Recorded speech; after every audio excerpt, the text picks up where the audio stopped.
Hello guys, আসসালামু আলাইকুম। আশা করি আপনারা অনেক ভালো আছেন। তো আমি অনেক ভালো আছি। আজ আপনাদের সাথে আমি একটা ব্লগ শেয়ার করব।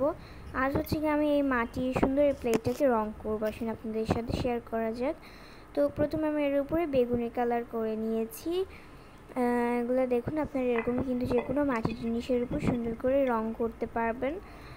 তো প্রথমত আমি এখানে বেগুনি রং করে নিয়েছি, দেখতে পাচ্ছেন এটা অনেক সুন্দর। তো এটা আমি কিছুক্ষণের জন্য শুকিয়ে নিয়েছি। তো মাঝখানটা শুকিয়ে গেছে। তো এবার এর উপর আমি একটু ডিজাইন করব। তো আমি এখানে সাদা দিয়ে ডিজাইন করব এই ব্রাশটা দিয়ে। তো আপনারা দেখতে থাকুন। তো এখন এখন ডিজাইন করব। এই যে অর্ধেক করা শেষ। এই যে দেখতে পাচ্ছেন এটা অনেক সুন্দর লাগছে। এরকম আমি কিন্তু আরেকটা প্লেট রং করেছি, সেটা হচ্ছে নীলের উপরে সাদা দিয়ে রং করা। ওইটা কিন্তু আরও সুন্দর লাগছিল দেখতে। তো ওইটা আমি আপনাদের সাথে অন্য একটা ভিডিও শেয়ার করব। তো এই দেখুন।